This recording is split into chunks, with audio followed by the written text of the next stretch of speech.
Hello friends, welcome to Shimpi and mummy's kitchen. আজকে আবারও Christmas special বা বড়দিন স্পেশাল আরও একটা নতুন রেসিপি নিয়ে তোমাদের সামনে চলে এসেছি। আজকে আমি তোমাদের সঙ্গে ডোনাটের আরও একটা রেসিপি শেয়ার করব, কিন্তু এটার মধ্যে কিন্তু কোনো রকম ডিম বা ইস্টের ইউজ হবে না। একদম নিরামিষভাবে খুব সুন্দর একটা ডোনাট রেসিপি তোমাদের সঙ্গে আজকে আমি শেয়ার করছি। দারুণ মজার হয় খেতে, অবশ্যই পুরো রেসিপিটা দেখো না কেটে, তাহলে তোমরাও কিন্তু খুব সহজে এই ডোনাটগুলো ঘরে বানিয়ে নিতে পারবে। খুবই সহজ একটা রেসিপি, অবশ্যই ট্রাই করে দেখো, আশা করছি তোমাদের কাছে ভালো লাগবে। তো চলো আর বেশি কথা না বলে রেসিপিটা শুরু করা যাক। ডোনাট বানানোর জন্য সবার প্রথমে একটা বড় সাইজের বাটি নিয়েছি একটু, এর মধ্যে আমি হাফ কাপ দিয়েছি টক দই। আর টক দইটা অবশ্যই খেয়াল রাখবে যেন খুব বেশি টক না থাকে, সেরকম কিন্তু টক দই নেবে। এর মধ্যে পরিমাণ মতো দিয়েছি লবণ, 4 চামচ আমি দিয়েছি চিনি, তোমাদের কাছে যদি গুঁড়ো চিনি থাকে সেটা অবশ্যই অ্যাড করতে পারবে। আর আমার এখানে মিহিদানার চিনিটা ছিল, তাই আমি এখানে নর্মালি অ্যাড করেছি। এর সঙ্গে 1 কাপ দিয়েছি ময়দা, 3 চামচের মতো দিয়েছি গুঁড়ো দুধ, এর সঙ্গে হাফ চামচ আমি দিয়েছি বেকিং সোডা, সঙ্গে 1 চামচ বেকিং পাউডার দিয়ে খুব ভালো করে এটাকে আমি মেখে নিচ্ছি। আর এই ডোটা মাখার সময় আমি কিন্তু জলের ইউজ করিনি, তোমরা দেখতেই পেলে। আর তোমাদের যদি জলের প্রয়োজন হয় তাহলে খুব অল্প সামান্য হালকা কুসুম গরম জল তোমরা এর মধ্যে ইউজ করবে, ঠান্ডা জল কিন্তু একদমই দেবে না। ডোটা দেখো বেশ অনেকটাই নরম, কিন্তু এর মধ্যে আমি দিয়েছি বাটার, এখানে প্রায় 50 গ্রামের মতন বাটার হবে। আর চামচ দিয়ে মাপলে 3 চামচের মতো বাটার হবে। বাটারটা দিয়ে খুব ভালো করে আমি দেখো এভাবে করে মেখে নিচ্ছি। প্রথম দিকে কিন্তু হাতে লেগে লেগে আসবে, কিন্তু যতক্ষণ মাখতে থাকবো আস্তে আস্তে দেখবে এটা কিন্তু ড্রাই হয়ে যাবে। এখানে আমি প্রায় 10 মিনিটের মতো ডোটাকে ভালো করে মেখে নিয়েছি। আর এখন কিন্তু এটা আর হাতে লেগে যাচ্ছে না দেখো। আর এই ডোটা কিন্তু বেশ অনেকটা সফট, তোমরা দেখেই বুঝতে পারছো। এবার এর উপর থেকে আমি একটু রিফাইন তেল লাগিয়ে দিচ্ছি। এবার এই ডোটাকে আমি 3-4 ঘন্টার জন্য রেখে দেবো। বেশি টাইম রাখতে পারলে অনেক ভালো, তবে 3-4 ঘন্টা অবশ্যই রাখতে হবে। এদিকে প্রায় 4 ঘন্টার মতন হয়েছে, ডোটাকে আমি রেখে দিয়েছিলাম। আর এখন যেহেতু ঠান্ডা ওয়েদার, তাই কিন্তু ডোটা একটু বেশি টাইম রাখতে হবে। আর গরমের দিনে তোমরা যদি কখনো বানাতে চাও সেক্ষেত্রে কিন্তু 2 ঘন্টা 2.5 ঘন্টা রাখলেই হয়ে যাবে। এবার দেখো ডোটাকে আমি আবারও একটু মেখে নিয়েছি, খুব বেশি সময় নয়, 2-3 মিনিটের মতন হালকা একটু মেখে নিয়েছি। নিয়ে এর থেকে বড় একটা লেচি করে নিয়েছি, বেশ অনেকটা বড় সাইজের কিন্তু আমি লেচি করেছি। তোমরা এখানে কিন্তু ছোট ছোট করেও রুটি বানিয়ে তারপর কেটে নিতে পারবে। যদি বড় করে রুটি বানানোর অসুবিধা হয় সেক্ষেত্রে ছোট ছোট লেচি করে ছোট ছোট করে ডোনাটগুলো বানিয়ে নিয়ে কেটে নিতে পারবে। তবে এখানে আমি বেশি করে নিয়েছি, তাতে করে একটা বড় রুটি বানিয়ে নিলে এর মধ্যে থেকে কিন্তু অনেকগুলো ডোনাট আমার একসঙ্গে তৈরি হয়ে যাবে। দেখো রুটিটা তৈরি হয়ে গেছে। এবার একটা গ্লাস নিয়েছি, গ্লাসটা দিয়ে এভাবে করে কেটে নিচ্ছি।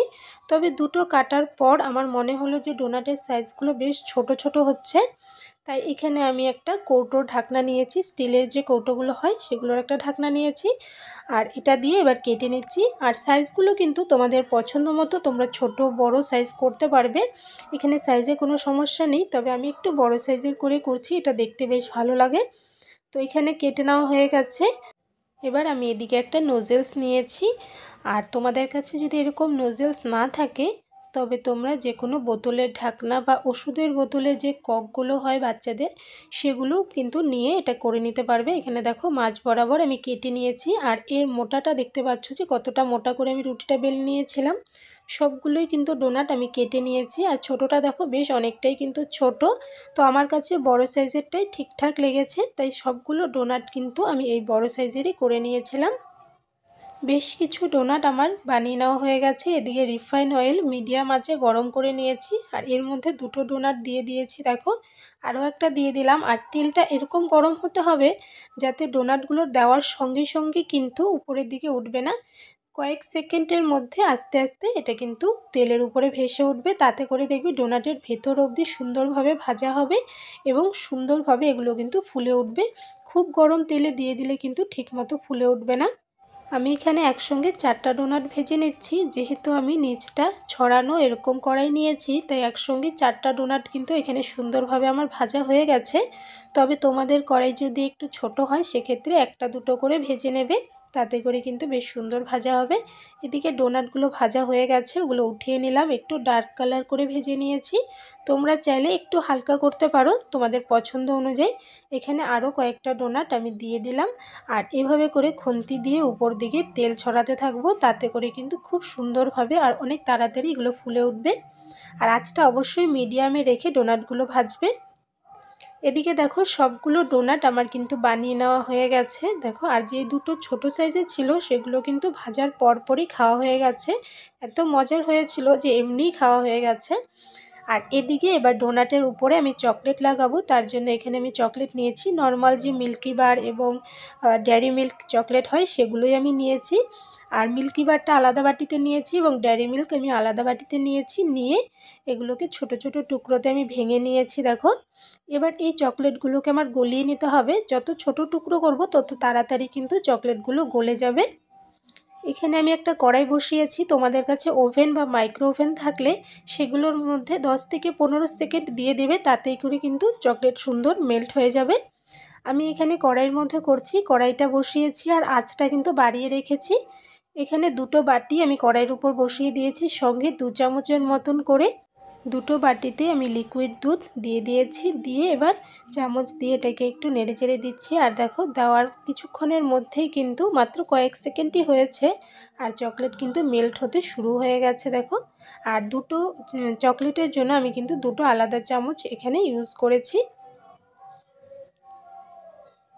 এখানে প্রায় 1 থেকে 1.5 মিনিটের মতন হবে আর চকলেট কিন্তু সুন্দর গলে গিয়েছে। তো দুটোই সুন্দরভাবে মেল্ট হয়ে গেছে। এবার এগুলোকে আমি নামিয়ে নিচ্ছি। আর এটা কিন্তু খুব বেশি গরম থাকে না, তবে আমি সাঁড়াশি দিয়ে ধরেছিলাম, তার কারণ হচ্ছে কড়াইটা যেহেতু কড়াইয়ের মধ্যে দিয়েছি, কড়াইয়ের সাইডে হাত লাগলে গরম লেগে যাবে, তাই আমি সাঁড়াশি দিয়ে ধরে নিয়েছিলাম। তবে বাটিগুলো কিন্তু একদমই গরম হয়নি। এদিকে আমি ডোনাটগুলোকে এবার চকলেট লাগিয়ে নিচ্ছি। প্রথমে হোয়াইট চকলেট লাগিয়ে নিচ্ছি। আর হোয়াইট চকলেট লাগানোর সময় দেখবে যে কালারটা একটু হালকা মনে হয়, তো এখানে আমি দুবার হোয়াইট চকলেট লাগাবো, দুটো লেয়ার হবে, কিন্তু তোমরা চাইলে একবার লাগিয়েও রেখে দিতে পারো। আর এই ডার্ক চকলেটটা কিন্তু একবার লাগালেই হয়ে যাবে বেশ সুন্দরভাবে। আর হোয়াইট চকলেটটা দেখো আমি বলেছিলাম দুবার লাগাবো, তো এই যেখানে দুবার লাগিয়ে নিচ্ছি।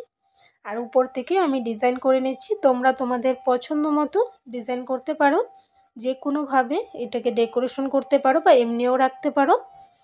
আর আমার এই ডোনাটের রেসিপি তোমাদের কাছে কেমন লাগলো অবশ্যই কমেন্টসে জানিও। ভালো লাগলে লাইক করো, শেয়ার করো বন্ধুবান্ধবদের সঙ্গে। আর আমার চ্যানেলে নতুন হয়ে থাকলে প্লিজ চ্যানেলটাকে সাবস্ক্রাইব করে নিও। সাবস্ক্রাইব করে পাশে থাকা বেল আইকনে অল বাটনসে প্রেস করে দেবে, তাহলে আমার চ্যানেলে আপলোড করা যে কোনো নতুন ভিডিওর নোটিফিকেশন তোমরা কিন্তু সবার প্রথমে পেয়ে যাবে। এদিকে ডোনাটটা আমি ডেকোরেশন করার জন্য উপর থেকে একটু দিয়ে দিচ্ছি গোল্ডেন বলস। এখানে তোমরা র্যাম্বো বলস বা অন্যান্য যে কোনো জিনিস দিয়েই করতে পারো। আমার কাছে এই গোল্ডেন বলসগুলো অ্যাভেলেবেল ছিল, তাই এগুলো দিয়ে আমি ডেকোরেট করে নিয়েছি। তোমরা তোমাদের পছন্দ মতো ডেকোরেট করে নেবে। আর রেসিপিটা অবশ্যই বানিয়ে দেখো, আশা করছি ভালো লাগবে। আর আবারও একটা নতুন রেসিপি নিয়ে আবারও দেখা হবে। আজকের জন্য বাই বাই।